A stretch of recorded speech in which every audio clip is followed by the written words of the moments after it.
Friends, if you're in the mood to watch a timeless courtroom drama that changed the face of American cinema, then you absolutely need to check out 12 Angry Men, 1957. And if you're watching our channel for the first time, don't forget to subscribe so you never miss out on such classic gems. In today's video, we're diving deep into the world of 12 Angry Men, a film that takes place almost entirely in one room, but delivers tension, drama, and powerful performances that grip you till the very end. We're going to talk about what this movie is all about, where you can watch it, and all the fascinating facts you probably didn't know. I'll also tell you everything about the platform or TV channel where you can find this masterpiece. And yes, we won't stop there. We'll be exploring the technical side of this film, including its direction, cinematography, set design, and that beautifully simple yet effective black and white aesthetic. We'll touch on the pre-production choices, the filming style, and how this low-budget film managed to become a cinematic legend. We'll also talk about the storyline of the film, break down its courtroom drama, and I'll even give you a brief review of the plot. Not just that, we'll discuss all the main cast members, their unforgettable performances, and who played what role. So stick around till the very end, because you don't want to miss any part of this deep dive into one of the greatest films ever made. Alright friends, let's start the video. 12 Angry Men waste no time dropping us straight into the thick of things. No long introductions, no side stories, just 12 jurors stepping into a sweltering jury room in 1950s New York, tasked with deciding the fate of a teenage boy accused of murdering his father. The penalty? Death. At first glance, the case seems open and shut. 11 of the 12 men are ready to convict without a second thought. But there's one holdout, Juror 8, played with calm, methodical persistence. He's not saying the boy is innocent, but he refuses to send someone to their death without first having a real conversation about it. And just like that, the tension begins to simmer.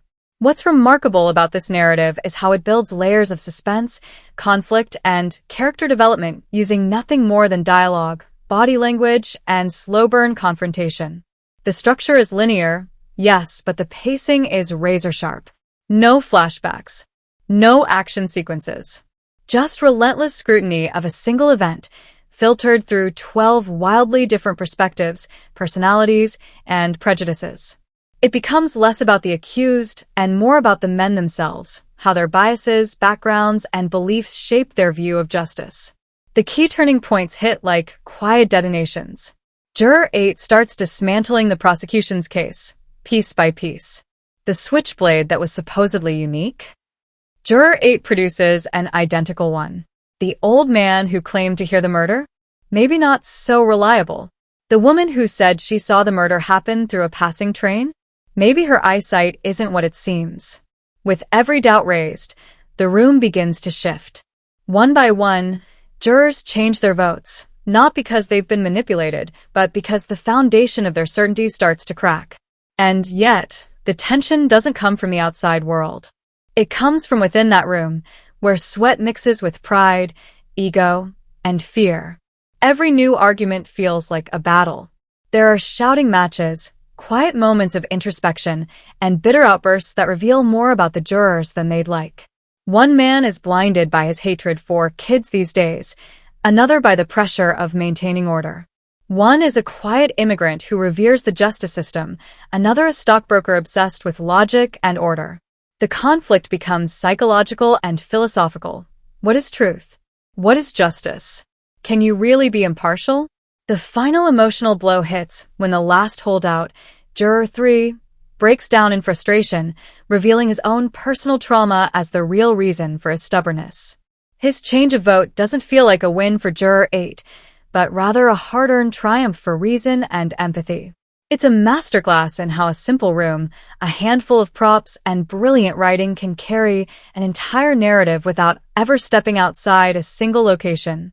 It's as much a battle of wits as it is a peeling back of the human soul, exposing prejudice, pride, and ultimately, redemption. 12 Angry Men is a character study disguised as a legal drama. These 12 men walk into that jury room with nothing but a number pinned to them. No names, no backstories. But by the end of the film, they've been cracked open like walnuts. Their beliefs, Insecurities, tempers, and fears are all laid bare, piece by piece, through heated debate and slow psychological unraveling. And that's where the magic lies. The real trial isn't happening in a courtroom. It's unfolding inside each of these men. Juror 8, our quiet protagonist, doesn't storm in with a speech or try to dominate the room. He's calm, logical, and respectful, but he's also persistent. His arc is subtle because he doesn't transform himself. Instead, he becomes the catalyst for everyone else's change. He listens more than he talks, and that's his weapon. He's not trying to win an argument. He's trying to find the truth. And in doing so, he peels away the facades of everyone around him. Then there's Juror 3, the last holdout, the loudest voice in the room, and perhaps the most emotionally complex character in the bunch. He's aggressive, stubborn, and full of bluster. But underneath all that rage is a deeply wounded man, carrying unresolved pain about his own estranged son. His transformation doesn't come from being shouted down. It comes from being seen. His final emotional breakdown is one of the most human, vulnerable moments in the film, and it flips his character from antagonist to tragic figure in a matter of seconds. Juror 10 is another powder keg. His arc doesn't end with redemption. It ends with rejection. When he launches into a racist tirade, expecting the room to nod in agreement, the silence is deafening. One by one, the other jurors literally turn their backs on him. His downfall isn't about changing, it's about being exposed and isolated.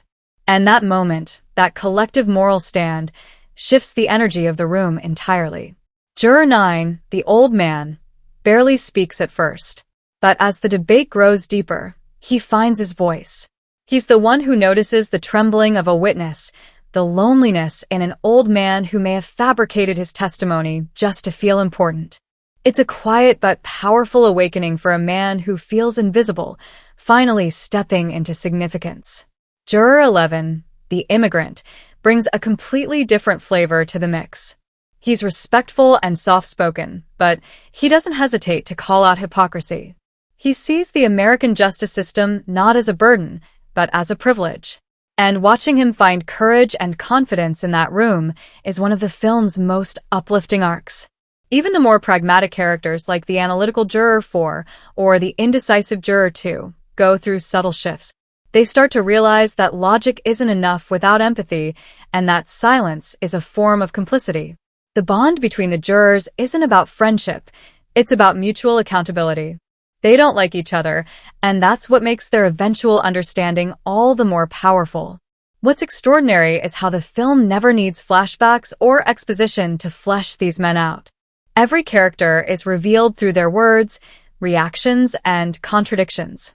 You understand their upbringing, values, and wounds just from the way they argue. By the end, they're not just jurors. They're a mirror for society, each man reflecting a different piece of the human condition. And the way they bounce off each other, challenge each other, and finally change, some radically, some barely, is what drives the entire narrative forward. The performances in 12 Angry Men are nothing short of electric. Every actor in that jury room doesn't just play a character. They become a living, breathing embodiment of a worldview, a mood, a flaw, or a belief system. This isn't a film where actors hide behind makeup, accents, or action. There's nowhere to run, nowhere to hide. The camera lingers, the tension simmers, and these 12 men carry the entire weight of the story with nothing but words, expressions, and posture. And somehow, it's riveting. Henry Fonda as Juror 8 is the quiet force holding the whole structure together. He doesn't shout, he doesn't grandstand, he listens. He questions. He nudges people toward reflection. His calm presence doesn't just ground the jury room, it becomes the moral compass of the film. There's something magnetic about the way Fonda carries himself. Every glance, every pause, every softly spoken line is packed with intention. He's not trying to win an argument, he's trying to stop an injustice. And he does it with such grace that you almost forget how revolutionary his quiet confidence really is. Then there's Lee J. Cobb as Juror 3, and let's be honest, he sets the screen on fire. He rages, he deflects, he digs in like a man fighting for his life. You can feel the storm inside him, building with every challenge to his authority. But Cobb never lets it slip into caricature. Beneath the bluster, you can see the pain leaking through, especially in those final moments when his emotional dam bursts. He doesn't just act out anger, he bleeds it. It's one of the rawest, most human performances in the film. E.G. Marshall as Juror 4 is all about precision. He plays the cold, logical thinker with such control that you almost forget he's in a heated debate. Every line feels measured, every word deliberate. And when even his rock-solid rationality begins to crack under scrutiny, Marshall gives just enough subtle emotion to let us see the shift. Never theatrical, just deeply human. Ed Begley as Juror 10 is the film's embodiment of bigotry, and the way he delivers his most hateful monologue is chilling. What's fascinating is how he expects everyone else in the room to back him up. When they don't, when they silently turn away one by one, you don't just see his anger. You see his fear. His performance becomes an unraveling, a man who's suddenly forced to realize he's alone. Joseph Sweeney as the elderly Juror 9 is the film's emotional undercurrent. He's quiet, observant, and almost invisible at first, but once he speaks, he brings warmth and wisdom that cuts through the tension like sunlight through fog. His delivery is gentle, but every word feels heavy with lived experience. He's proof that strength doesn't always come from volume. John Fiedler as the timid Juror 2, Jack Klugman as the street-smart Juror 5, and George Voskovec as the principled immigrant Juror 11 all bring incredible nuance. Fiedler gives you the nerves of a man afraid to be wrong. Klugman brings authenticity and street knowledge that challenge elitist assumptions. Voskovec is soft-spoken but fierce in his defense of fairness.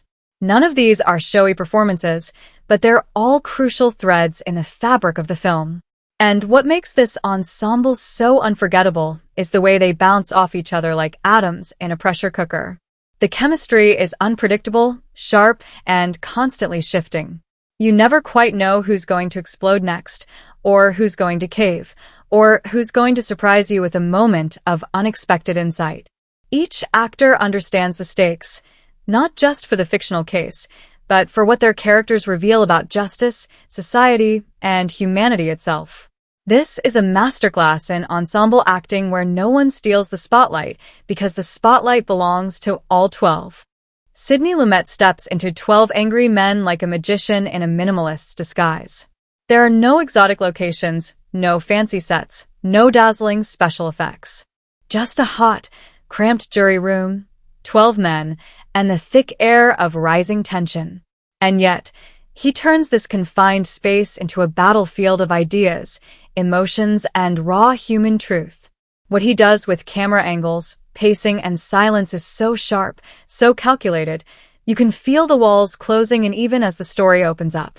One of the most brilliant tricks Lumet pulls off is how he manipulates the camera to mirror the emotional shifts in the room. At the beginning of the film, the camera is placed at a higher angle, looking down on the jurors, giving everything a slightly detached, observational feel, like we're just watching a routine decision unfold. But as the story gets more intense, the camera gradually lowers. The shots become tighter. Faces fill the frame. Shadows grow longer. The room doesn't change, but it feels like it's shrinking. By the time things reach a boiling point, you're practically nose-to-nose with the actors. That's not just direction, it's psychological warfare. Lumet also uses blocking like a choreographer. Characters stand, sit, pace, lean against the walls, slump in their chairs, and every movement signals something. When a juror stands up to make a point, the power dynamic shifts. When someone walks away from the table, it's not just physical, it's emotional retreat. And Lumet captures it all with a camera that isn't just watching, but feeling. Pacing-wise, the film is deceptively tight. You'd think a story set in one room with men just talking might drag, but not here. Lumet keeps the rhythm crisp, the arguments flowing, and the emotional tempo rising like a tide. Every pause, every breath, every glance is carefully timed. Silence is just as loaded as shouting. He knows exactly when to let things simmer and when to make them explode. And then there's the lighting. As the day wears on and the debate intensifies, the light pouring into the room shifts too. Natural light gives way to harsh artificial lighting, creating stark contrasts and sharper shadows. It's a subtle way of showing that these men are moving from the superficial clarity of first impressions into the darker complexities of truth and doubt. Stylistically, Lumet avoids flashiness, and that's the genius of it. He doesn't need tricks. He trusts the material and his actors. The restraint he shows is what gives the film its punch. There's an invisible confidence in the direction, a sense that every choice has a purpose, even if you don't notice it at first. And that's what makes the tensions so real. You're not being led by the hand. You're being pulled into the room with the rest of them. Even the final shot, when the jurors finally leave the room and descend the courthouse steps, is handled with quiet dignity. No soaring music, no dramatic hugs. Just a simple farewell between two men who didn't know each other yesterday, but changed each other today. Lumet doesn't just direct a story. He orchestrates a psychological chess match, using every visual and tonal tool at his disposal to make a single room feel like the entire world. The cinematography in 12 Angry Men is a masterclass in subtle psychological manipulation. Shot entirely in black and white, the film doesn't rely on sweeping landscapes or flashy visuals to impress. Instead, it turns a single room into a pressure cooker by using the camera like a scalpel, precise, deliberate, and uncomfortably intimate. It's not just about capturing faces. It's about dissecting them. From the very beginning, director of photography Boris Kaufman uses camera angles to set the emotional temperature. Early on, wide shots and overhead angles create a sense of detachment. The room feels open, the jurors scattered, and impersonal. But as the film progresses and tensions rise, the shots begin to tighten like a vice. The camera drops lower, peering up at the jurors from below, making them look larger, more imposing, more aggressive. At the same time, close-ups become more frequent, more invasive. Suddenly, we're not just watching these men. We're trapped in the room with them, feeling every bead of sweat, every twitch of discomfort, every flicker of doubt behind their eyes. Framing plays a huge role in how the story unfolds. The table at the center of the room becomes a battleground, and Kaufman makes sure we always understand who's aligned with whom. When a juror changes his vote, you see it in how the shot groups shift, one man pulling away from the pack, another sitting in isolation. The power dynamics are always visually reinforced. Even the simplest gesture, like a juror standing up or walking to the window, becomes loaded with dramatic weight because of how the camera tracks them. And then there's the lighting. It starts out soft and natural, sunlight filtering through the blinds, casting striped shadows across the walls. But as day fades into evening, that natural light disappears, replaced by a harsher, more unforgiving overhead glare. The shadows deepen, the faces grow more angular, and the mood thickens. It's not just visual, it's emotional. The light becomes a character of its own, mirroring the journey from certainty to doubt, from comfort to confrontation. Some of the most striking visual moments are also the quietest. When Juror 10 unleashes his hateful rant and the others silently turn away from him, the camera lingers in wide shot, not cutting away, not zooming in, just letting the shame sink in. You can feel the silence as much as see it. Another moment comes when Juror 3 is finally left alone in his fury, and the camera closes in on his breaking face, lit in a way that reveals not anger, but pain. There's no need for dialogue. His collapse is written in the shadows across his brow. What's truly impressive is how the cinematography never tries to outshine the story. It's always in service of the characters, always focused on the psychological landscape. There's beauty here, yes, but it's not the postcard kind. It's the beauty of discipline, of restraint, of a camera that knows exactly when to press in and when to hold back. In a room full of tension, the lens becomes the 13th juror, silent, observant, and relentlessly honest. The editing in 12 Angry Men is the kind of invisible craftsmanship that most viewers don't consciously notice, but they feel it in every breath, every beat, and every glance that lingers just a second longer than expected. This isn't fast-cut, flashy editing designed to dazzle. It's deliberate, patient, and razor-sharp. The film moves with the pulse of a real conversation, and that's what keeps it gripping even though it never leaves that one suffocating room. Right from the start, the pacing sets the tone. The film opens with a quiet efficiency. A judge gives his instructions, and the jurors are ushered into the deliberation room. No flashy intro, no music swelling to signal importance. Just a cold drop into duty. The edit moves briskly, like the jurors themselves, eager to get the job done and go home. That early pace mirrors their mindset. This is just another case, and it shouldn't take long. But as soon as Juror 8 throws that first curveball and says, "Not guilty," the tempo shifts. Suddenly, every cut becomes more meaningful, every pause more charged. The editors know exactly when to cut and when to not cut. There are scenes where the camera just sits there, refusing to blink, forcing us to squirm in our seats as characters wrestle with their biases and their egos. And then there are moments where the rhythm picks up, dialogue overlaps, rebuttals snap back and forth like verbal ping-pong, and the cuts come quicker, building tension without needing music or movement. One of the film's greatest feats is how it uses editing to manipulate energy without ever feeling manipulative. When the discussion gets heated, the edits tighten, shots bounce faster between speakers, creating a sense of rising pressure. But when someone is quietly making a game-changing point, the editor gives it room to breathe. Take the scene where Juror 9 talks about the old witness seeking attention. There's no rush. The moment unfolds like a slow, careful reveal, and the edit respects the weight of it. Transitions between topics and moods are handled so smoothly, you don't even feel the gears turning.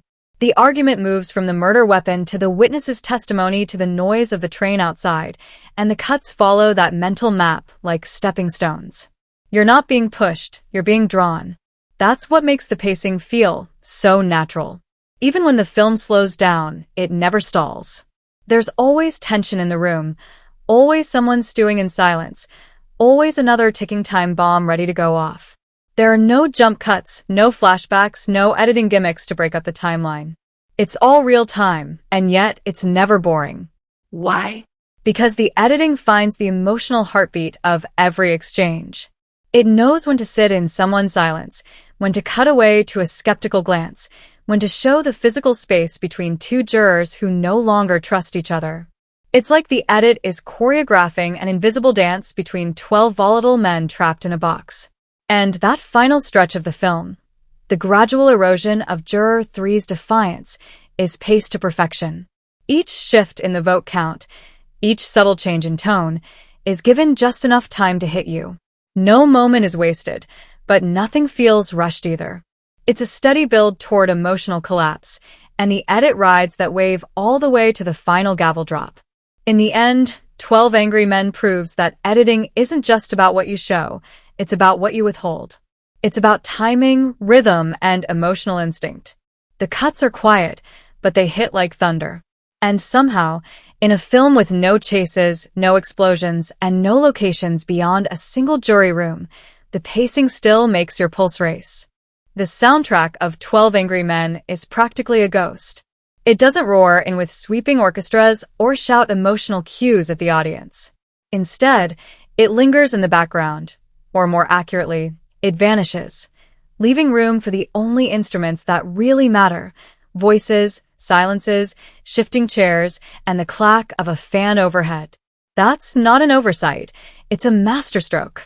The absence of music becomes the film's greatest sonic weapon. There is a short musical cue right at the beginning and one at the end, composed by Kenyon Hopkins, but after that, silence takes the throne. And it's not the peaceful, meditative kind of silence. This is the kind that wraps around your throat. It makes the jury room feel even more claustrophobic. You can hear the sweat forming. You can hear the tension humming in the air like static. That silence amplifies every breath, every sigh, every uncomfortable shuffle. It makes you lean in. It puts you in the jury room, shoulder to shoulder with men who are about to explode or break down. And when there is a touch of music, like that opening sequence as the jurors file into the room, or the quiet note that closes the film, it's restrained, almost hesitant. The opening motif isn't there to stir emotion, it's there to set a tone. A sense of routine, of civic duty, of something official. And then, once we're inside the room, it's stripped away completely. No crutch. No manipulative strings. Just the rawness of human nature under pressure. What makes the sound design so compelling is how it fills the void left by the music. The ambient noise, the buzz of a city outside, the soft roll of thunder, the growing hum of the fan, starts to feel like the film's score. You start tuning into small sounds the way the jurors start tuning into tiny details of the case. When someone raises their voice, it pierces the quiet. When someone speaks gently, you lean closer. The lack of music actually intensifies your focus. It's also a bold choice because it forces the audience to experience emotional beats without being told how to feel. When Juror 10 goes off on his hateful rant, there's no score to cue you. Just silence and rejection. When Juror 3 breaks down at the end, there's no crescendo to soften it. Just a broken man lowering his voice. And somehow, that lack of musical framing makes it all more devastating. So while there are no iconic themes, no hummable melodies, the film's audio landscape still grips you. It teaches you to appreciate the weight of silence, the drama in a footstep, the agony in a long pause. 12 Angry Men doesn't use music to guide emotion. It uses silence to expose it. That's not just bold, it's cinematic sleight of hand. And you don't even realize it's working until you find yourself holding your breath, waiting for a sound that never comes. 12 Angry Men is a slow-burning pressure cooker of ideas, but make no mistake, it's absolutely brimming with themes that punch, prod, and whisper their way into your brain. On the surface, it's a courtroom drama about a jury deliberating the fate of a teenage boy. But under that simple setup, it's quietly wrestling with everything from justice and prejudice to the fragility of truth and the power of individual conscience. At the heart of the film is the idea of reasonable doubt, not just as a legal standard, but as a moral compass. Juror 8 walks in and refuses to rubber stamp a guilty verdict, not because he's sure the boy is innocent, but because he isn't sure. And that's the key. The film challenges the idea that certainty equals truth. It pokes holes in assumptions, dissects lazy conclusions, and asks, what does it really take to be fair? Prejudice is another major theme, and it's handled with both subtlety and explosive directness. Juror 10 doesn't even try to hide his bias. His racism and classism are worn on his sleeve, and when he finally blows up into a hateful rant, the silence that follows speaks louder than any argument. But the real brilliance is how prejudice hides in other jurors too, in condescension, in impatience, in dismissiveness. It's not just about bigotry and loud voices. It's about the quiet kind that lets you make a snap judgment because someone looks a certain way or comes from the wrong neighborhood. The film peels those layers back until the jurors and the audience are forced to confront them. There's also a powerful theme of courage. Not the cinematic, gun-blazing kind, but the quiet, uncomfortable kind. Juror 8 doesn't storm in trying to convert anyone. He simply refuses to fold. His quiet defiance shows how one voice, calm and persistent, can shift an entire room. But just as important is the courage it takes for the other jurors to change their minds. That's where the film gets really interesting. It doesn't shame people for being wrong. It shows how brave it is to admit doubt and reevaluate. That's not just a legal lesson, it's a life lesson. Another idea woven through the story is justice as a process, not a verdict. The jurors don't find the truth handed to them on a silver platter. They dig for it, piece by piece, through sweat, frustration, and confrontation. The film shows justice as something earned, not declared. And sometimes it's less about reaching a perfect answer, and more about doing everything in your power to make sure you're not making a mistake. There's also a quiet commentary on masculinity, power, and ego. Many of the jurors feel threatened not by the case, but by each other.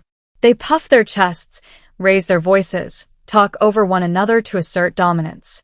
The room becomes a battleground of wills, and you start to see how pride can be just as dangerous as ignorance.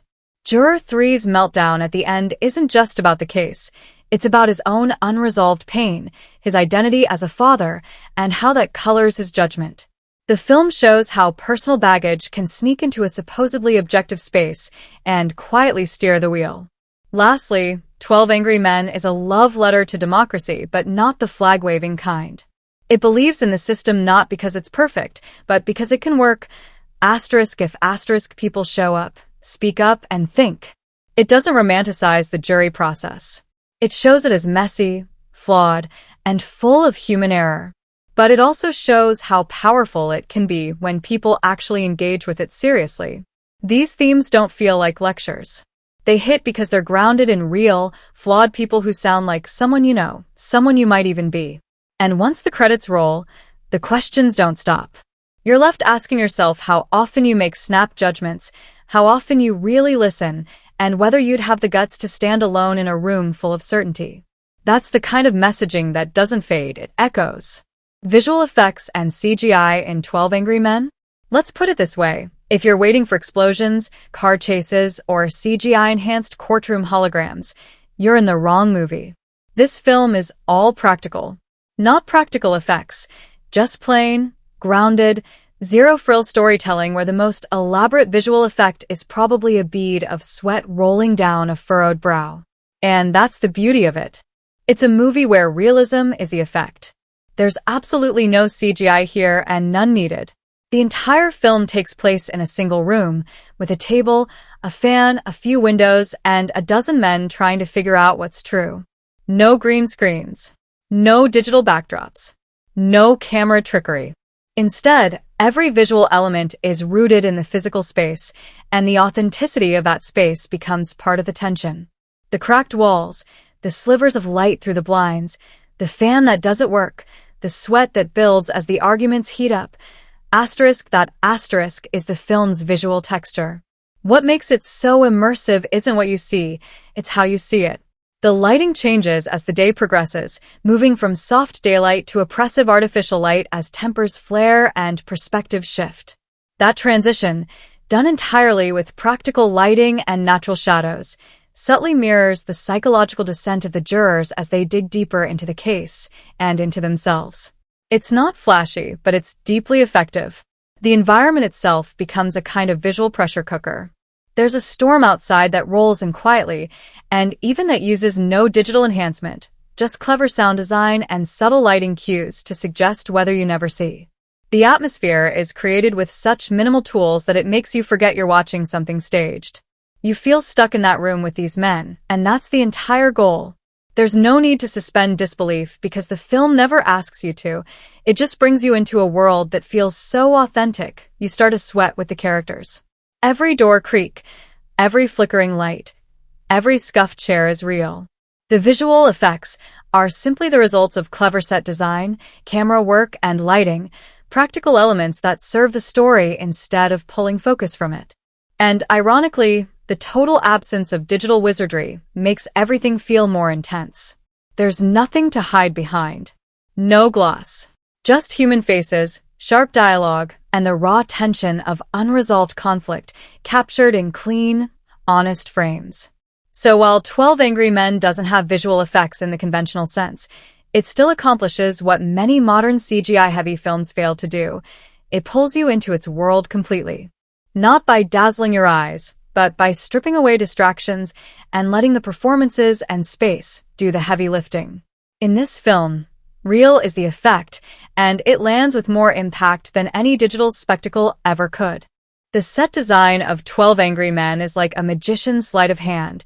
It's so simple and restrained that you almost don't notice how masterfully it's working on you. The entire story unfolds in one primary location, a jury deliberation room. That's it. No dramatic scene changes, no cityscapes, no sprawling interiors. Just four walls, a long table, some chairs, a fan, a coat rack, a water cooler, a window with metal bars, and a door that locks. But this minimal setup is loaded with dramatic weight and psychological detail. From the moment the jurors step inside, the room feels ordinary, almost sterile. It's generic, institutional, and a little rundown. You've probably walked into a room just like it at some point in your life, a civic building, a school, maybe a community hall. And that's intentional. The set isn't designed to impress you.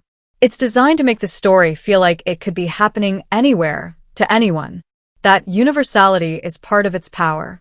The jury room is a blank slate, ready to be filled with tension, ego, bias, and humanity. But here's where it gets clever. As the arguments intensify and the emotional stakes rise, the room starts to feel smaller, hotter, more claustrophobic. That's not a trick of the dialogue alone. It's baked into the design. The window is narrow and barred. The fan doesn't work at first. The walls are dull and featureless. There's no escape, no distraction, no visual comfort.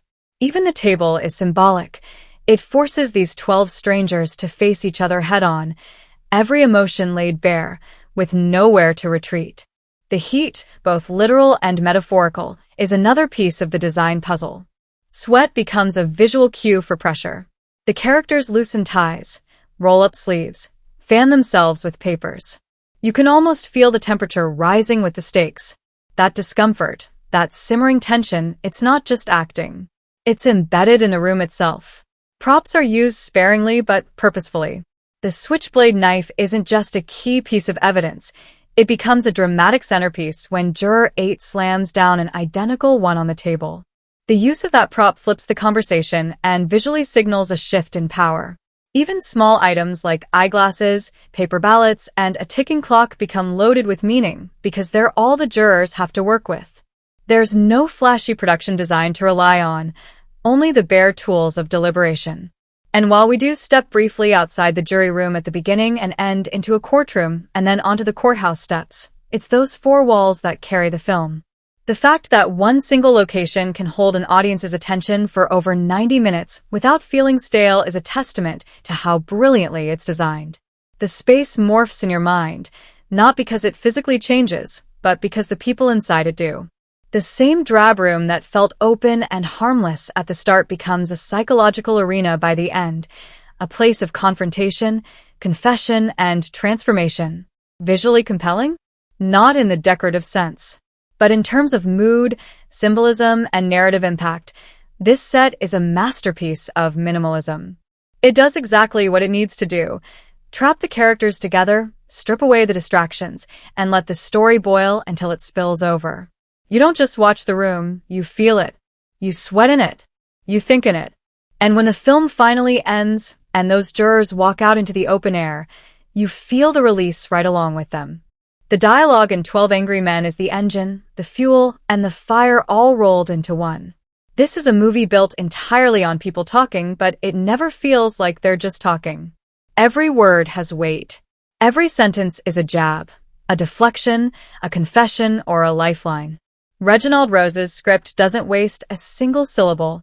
It's lean, direct, and pulsing with intensity, and yet it flows so naturally that you forget how precise it actually is.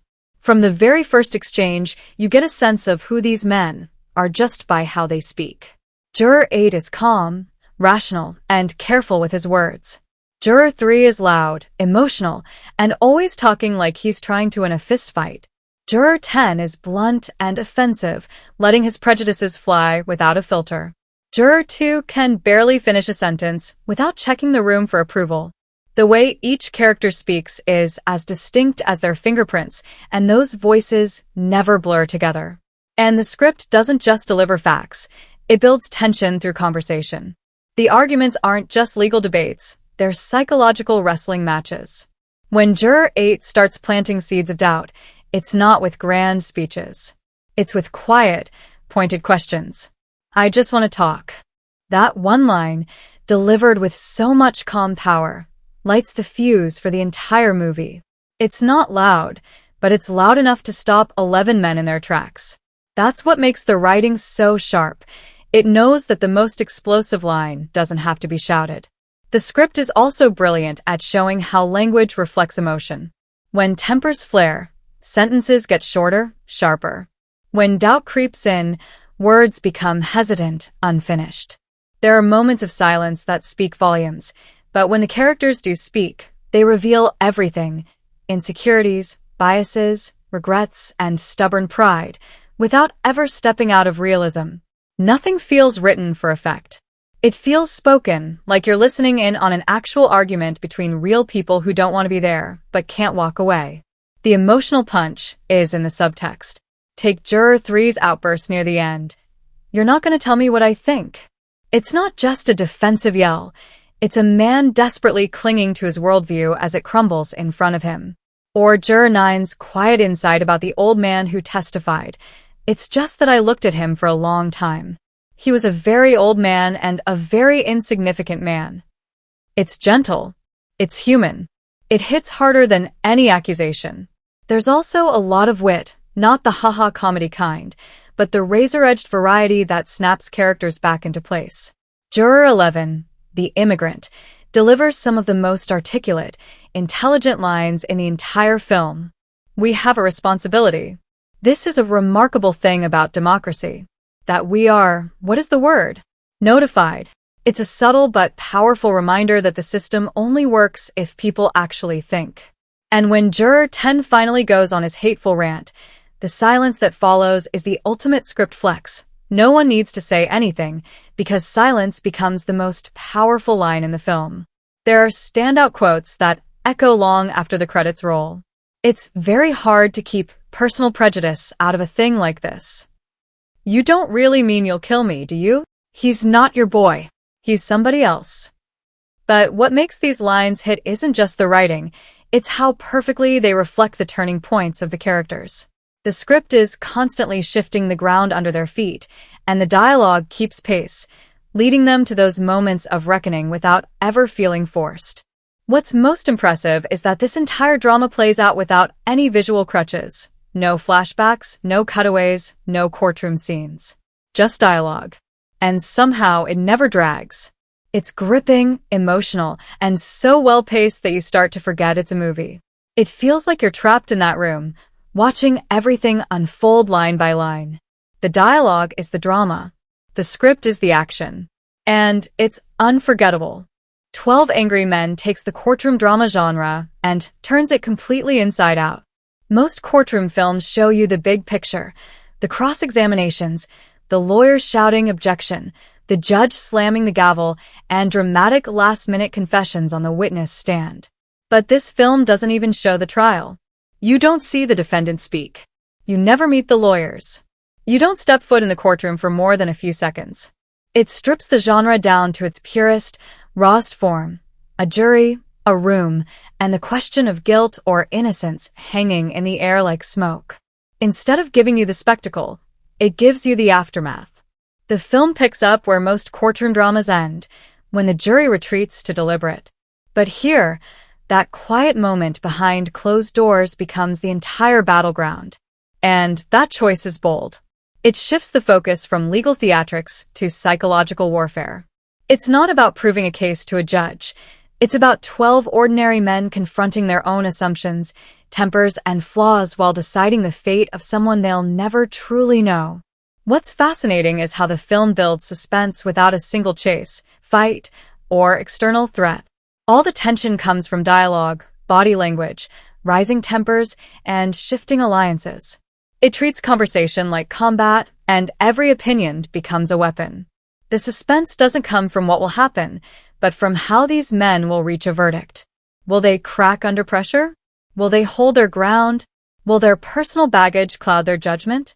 That's where the real drama lives, in the chaos of conviction and doubt. The film also subverts expectations about heroes and villains. Juror 8 might look like the classic hero, calm, logical, and brave, but he doesn't make speeches or lead a revolution. He just asks questions. He listens. And that subtlety is a genre twist in itself. There's no dramatic victory, no soaring music, no courtroom applause. The drama happens in the silences, the glares, the moments when a man quietly admits he might be wrong. That kind of emotional restraint is rare in legal dramas, which often thrive on dramatic excess. And it dodges every cliché. There's no smoking gun reveal, no twist ending, no dramatic outburst that suddenly solves everything. The verdict isn't based on some hidden piece of evidence. It's based on conversation, on doubt, on empathy. Even the emotional moments are handled with surprising realism. Juror 3's final breakdown isn't a performance. It's a collapse. There's no redemption arc wrapped in a bow. Just a man facing himself after being backed into a moral corner. The film doesn't use humor in a traditional way, but it does sprinkle in moments of levity to break the tension. Awkward silences, quick one-liners, or dry observations that feel completely natural. They're not written for laughs. They're written to make these men feel real, to remind us that they're not heroes or villains, just flawed people trying to get through the day, and maybe get to the ballgame. And what makes the genre execution so unforgettable is that it doesn't rely on spectacle to make its point. It doesn't even rely on the courtroom. It relies on the humanity of its characters. It redefines what justice in film looks like, not as a dramatic verdict, but as the messy, uncomfortable process of people challenging each other to think harder, care more, and look past their own reflection. It's a courtroom drama with no court, a thriller with no villain, and a morality play where the stakes are as high as life and death, all carried by the genre's simplest element: 12 angry men in a room, arguing over what's right. 12 Angry Men is like a cultural pressure valve disguised as a courtroom drama. On the surface, it's 12 guys arguing about a murder case. But underneath, it's a sharp, unflinching mirror held up to mid-century American society, and honestly, to society in general. It takes the concept of justice and stretches it across a map of everything we fear, deny, and struggle to fix. Bias, racism, classism, masculinity, immigration, generational divide. It's all baked into the walls of that hot, crammed jury room. Right away, the film dives into prejudice without ever making it a lecture. Juror 10 is the obvious mouthpiece for raw, unchecked bigotry. His rant about those people is one of the most chilling scenes, not because of what he says, but because of how the others react. They don't shout him down. They don't argue. They simply turn their backs on him. It's a stunning act of silent rejection, and it says everything about where the moral line is drawn. But it also doesn't let the others off the hook. The film cleverly shows that prejudice isn't always loud and obvious.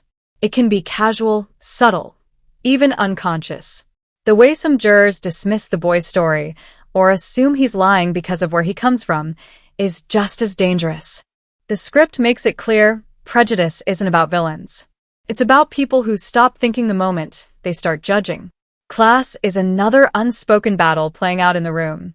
The boy on trial comes from poverty, and several jurors use that as a reason not to trust him. You know how those people are, one of them says, lumping a whole socioeconomic group into a stereotype. But then you've got Juror 5, who grew up in the same kind of neighborhood. He doesn't speak up at first, maybe out of shame or fear, but when he finally does, it's with quiet authority. He knows how a switchblade is actually used. He knows how assumptions are formed. And that's when the room begins to shift. The film uses class not just as a background detail, but as a wedge that separates what people think they know from what they've actually experienced. There's also a subtle but powerful critique of masculinity. Most of these men are trying to assert dominance in some way, through volume, logic, sarcasm, or silence. The jury room becomes a boxing ring for egos. Juror 3, in particular, is boiling over with personal rage. He's not just angry about the case. He's angry about his own life, his estranged son, his wounded pride. And the way he tries to channel that into righteous certainty is painfully relatable. The film shows how unresolved personal issues can quietly influence our decisions, especially when we're pretending to be objective. It's a takedown of performative strength and emotional suppression without ever saying the words out loud. Immigration and identity also get their moment through Juror 11, the immigrant watchmaker. He speaks softly, chooses his words carefully, but when he does speak, he delivers some of the most cutting observations in the film.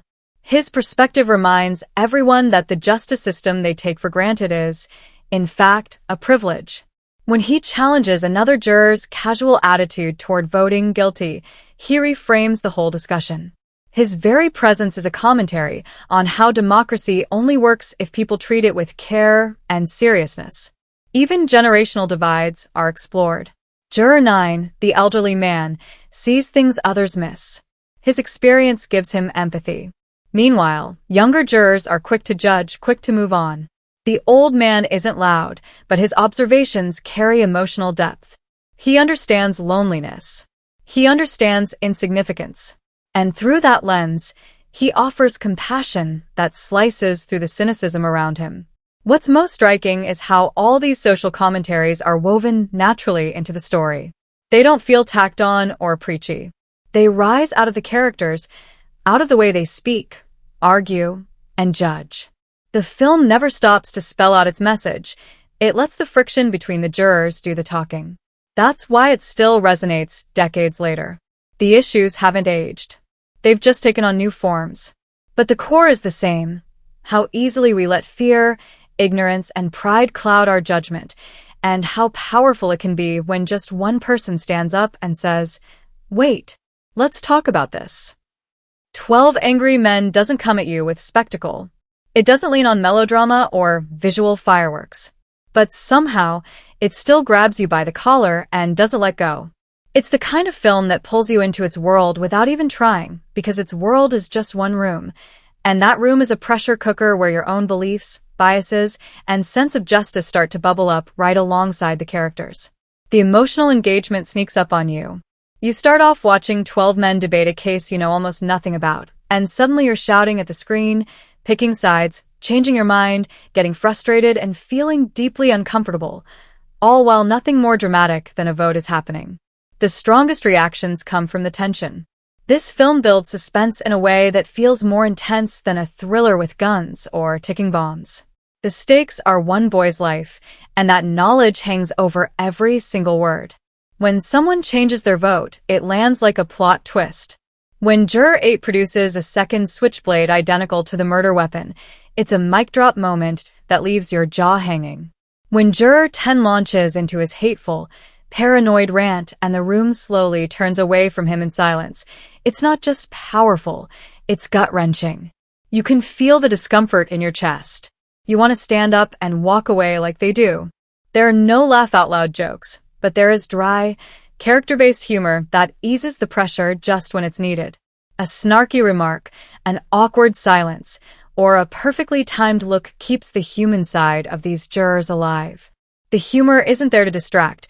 It's there to remind you that these are real people with flaws and quirks, and that makes them feel even more believable. Even the smallest personality detail, like a juror obsessed with baseball or one who nervously wipes his glasses, helps you connect, relate, or roll your eyes, just like you would in a room full of real strangers. And this is a film that demands discussion. You watch it and immediately you want to talk about it. You start wondering what you would have done. Would you have gone along with the crowd? Would you have challenged the others? Did someone in the room reflect a part of you you didn't want to admit? That's the kind of emotional grip this movie has. It's not just something you experience passively. It gets inside your head. It provokes. It sticks. What's really brilliant is how much the film encourages repeat viewings. The first time, you're caught up in the argument, following the case. The second time, you start watching the jurors more closely. You see how their faces change. You notice who's listening and who's not. You see the subtle cues that show when someone starts to doubt themselves, even before they say it. And each time you watch, the emotional beats hit in new ways. Juror 3's outburst near the end might enrage you the first time, then break your heart the next. Juror 8 might feel like a hero once, then like a mirror reflecting your own quiet doubts. Even decades after its release, 12 Angry Men still has the power to spark real-world conversations. It hits universal nerves about justice, truth, personal bias, and how easily we form opinions with shaky foundations. It taps into something timeless and personal. And because it never tells you exactly what to think, it gives you the space to wrestle with your own reaction. That's not just emotional engagement. That's cinematic electricity. It doesn't entertain you by distracting you. It entertains you by challenging you, by pulling you into the heat of the argument and daring you to stay in the room until the final vote is cast. Comparing 12 Angry Men to other courtroom dramas is like comparing a quiet chess match to a heavyweight boxing fight. Most legal thrillers focus on the fireworks, lawyers grandstanding, shocking witnesses, hidden evidence that flips the case in the final 5 minutes. Think of Few Good Men, where you get "you can't handle the truth," or The Verdict, where the entire film hinges on a dramatic courtroom performance. But 12 Angry Men doesn't go for the knockout punch. It wins by quiet, relentless pressure. It pulls you in with nothing but conversation, and still ends up being more thrilling than most action-heavy legal dramas. What sets it apart is the way it strips everything down to the bare essentials. No score pumping in the background to tell you what to feel. No dramatic camera sweeps across the courtroom floor. No flashbacks, no cutaways, no phone calls to mysterious witnesses. It's 12 men, one room, and one decision that slowly evolves from a formality into a moral gauntlet. It doesn't just subvert genre conventions, it ignores them completely. And yet, somehow, it builds more tension than most crime films that involve actual crime scenes. Where courtroom dramas like To Kill a Mockingbird or The Accused dive into the public side of justice, the trial, the crowd, the spectacle, * 12 Angry Men * goes private. It gets inside the locked room, where the facade drops and people say what they really think. It peels back the polished speeches and legal jargon and gets down to the messy truth, that justice is shaped by ordinary people and their very human flaws. This makes it feel more immediate, more uncomfortable, and oddly more personal than its more outwardly dramatic counterparts. If you look at director Sidney Lumet's later work, especially films like Network or Dog Day Afternoon, you'll see how 12 Angry Men set the tone for what would become his signature style. Intense, character-driven stories that tackle complex societal issues through raw dialogue and claustrophobic tension. But 12 Angry Men is unique even in his filmography, because it was his first feature. And it already feels like the work of a master who knows exactly how to turn limited space and tight focus into explosive drama. Other single-location films, like Glengarry Glen Ross or My Dinner with Andre, also rely heavily on dialogue and performance. But where those films lean into theatricality or philosophical musing, 12 Angry Men sticks to its grounded realism. Every word serves the story. Every pause is part of the argument. It doesn't try to dazzle you with cleverness. It wants to corner you with logic, emotion, and doubt. In comparison to ensemble dramas like The Big Chill or Doubt, 12 Angry Men also does something rare. It gives every character a role without ever turning the room into chaos. Each juror has a voice, a purpose, and a perspective. Even the quiet ones, the ones who barely speak, add to the weight of the story. There are no wasted characters, no filler personalities.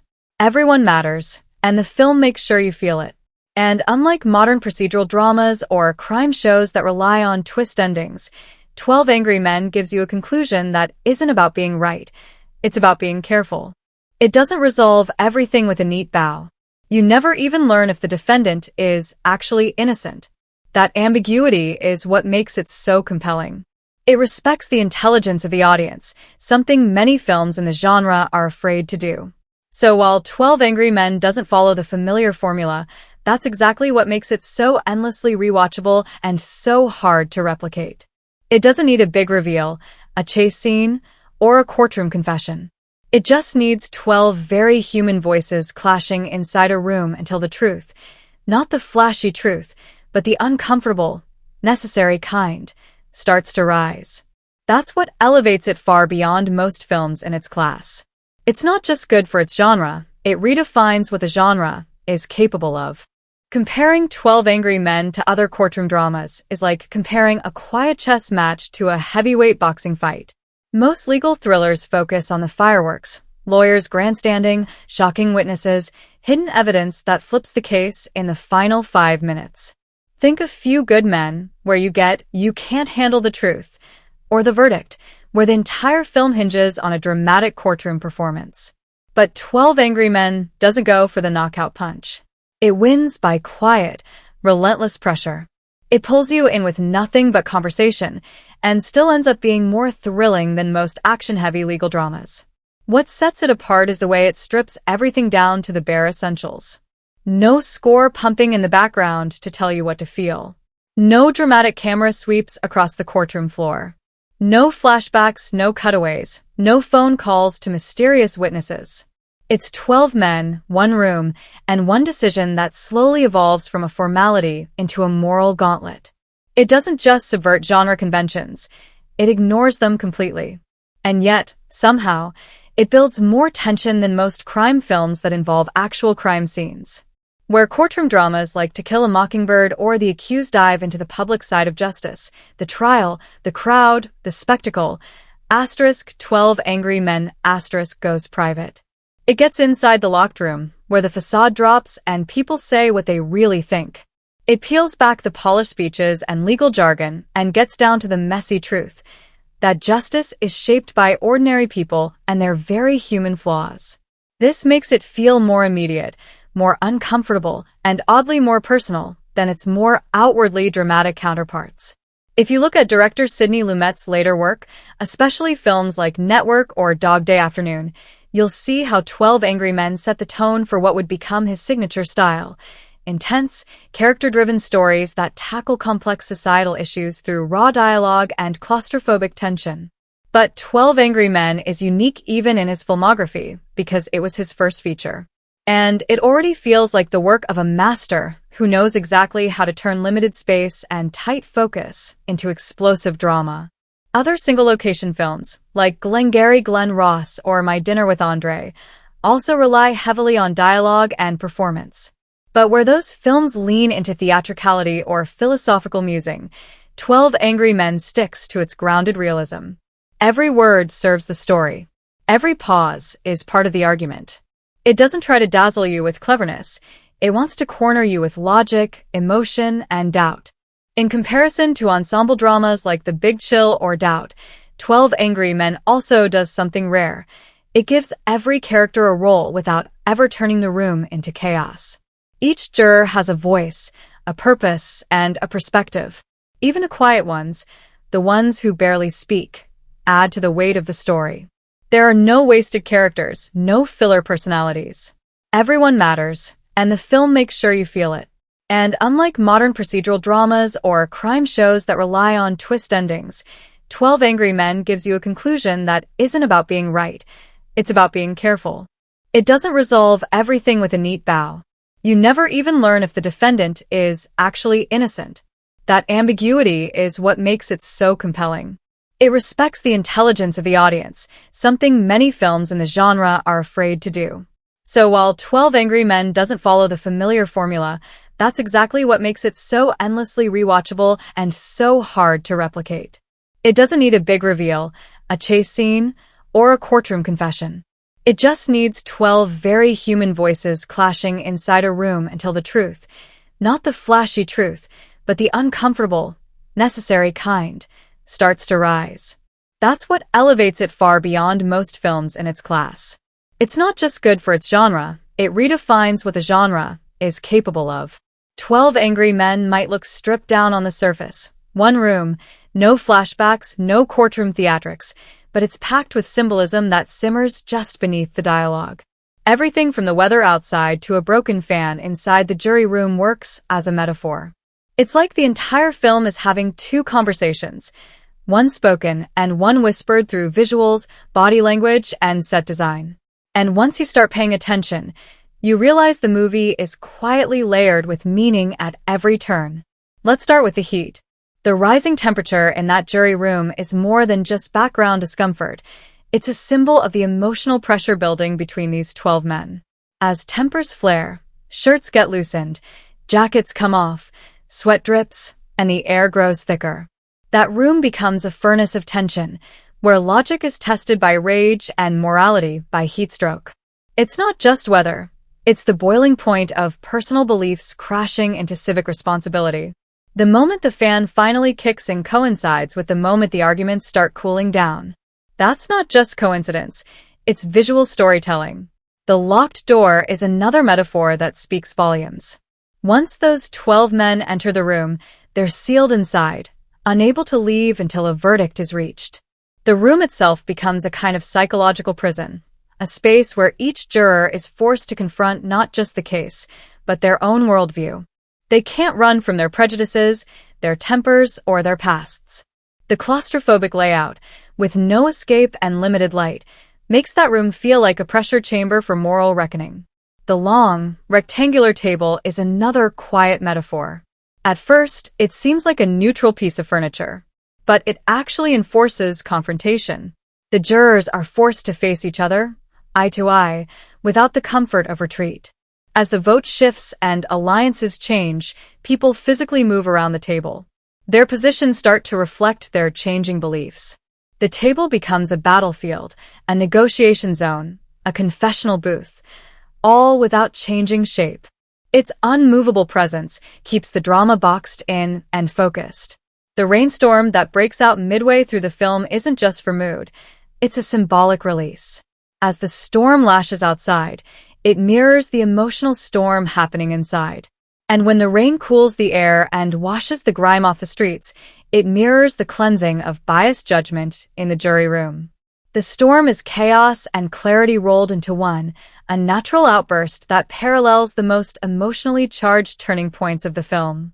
Even the switchblade knife functions as a potent symbol. It's the object that cracks the case wide open, but it's also a symbol of assumption. The jurors originally believe it's a unique murder weapon, until Juror 8 reveals he has one just like it. That moment destroys the illusion of certainty.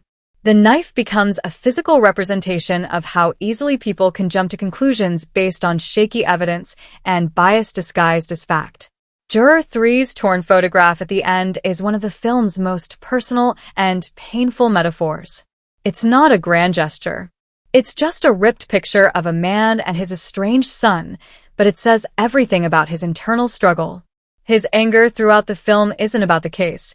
It's about unresolved guilt and heartbreak. That photo isn't just paper. It's the last thread of a broken relationship, and tearing it up becomes the emotional equivalent of tearing down his own wall of denial. The number 12 isn't random either. 12 jurors. 12 angry men. 12 points on a clock. The structure of the group reflects the ticking pressure of time and decision-making.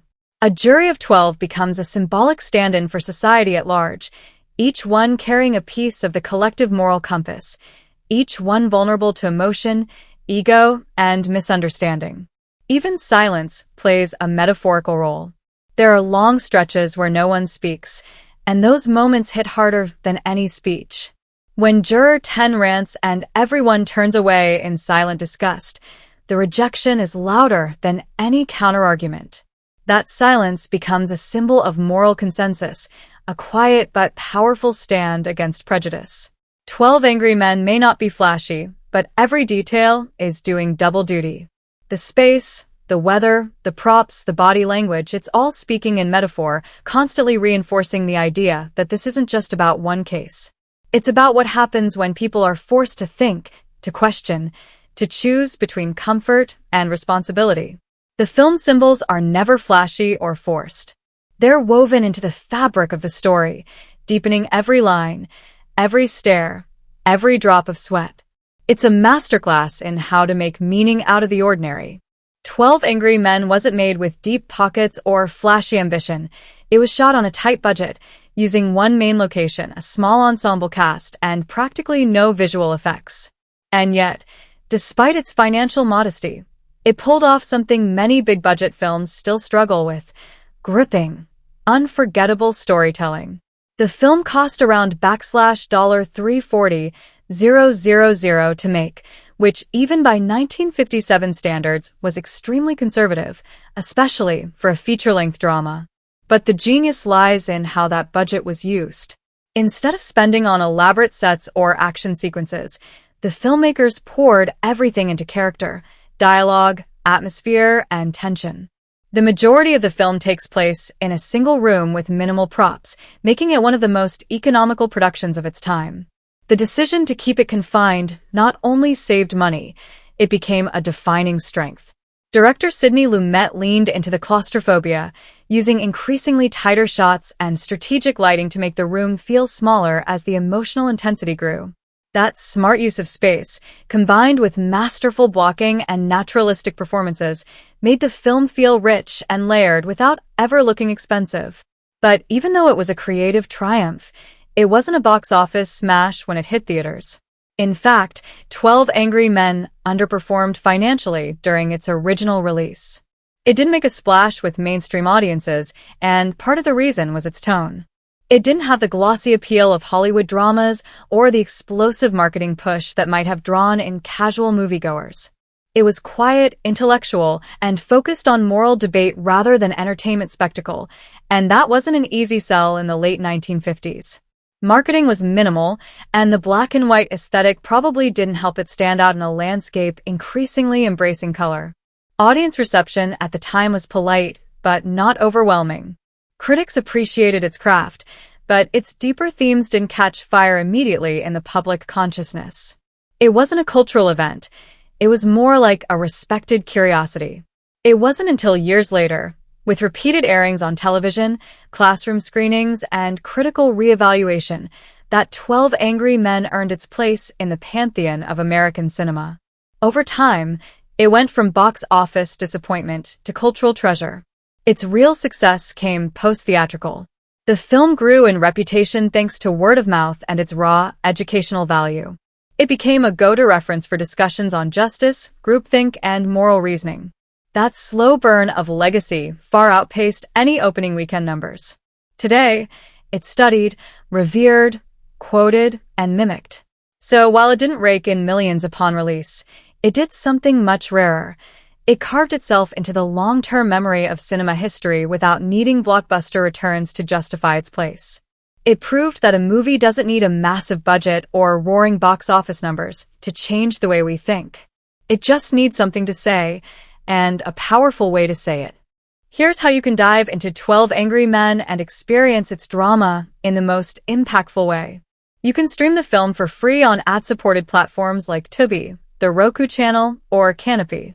These are great choices if you want to jump in without spending a dime. Just know you might get a few ads here and there, but they don't take away from the story's power. If you prefer an uninterrupted experience, you can rent or buy the HD version from various digital stores. Rentals are generally inexpensive and give you access for 48 hours once you hit play. If you're a collector or want to revisit the film multiple times, buying the HD version is absolutely worth it. It sharpens the visuals and enhances the subtleties in the performances. Every raised eyebrow and bead of sweat pops a little more when you're watching in full quality. For those with a subscription to a premium streaming service, it may also be available as part of your catalog. Keep in mind that streaming libraries rotate titles frequently, so if you see it available now, don't wait too long to watch. And for the best viewing experience, watch it in a quiet room, ideally in one sitting. No distractions. No background noise. Let the arguments unfold slowly, let the silences linger, and let the claustrophobic tension do its work. This isn't a film that needs color explosions or a booming soundtrack. It needs your full attention, and in return, it rewards you with one of the most absorbing stories ever told in a single room. Whether you're watching it for the first time or the fifth, it grabs your focus and refuses to let go.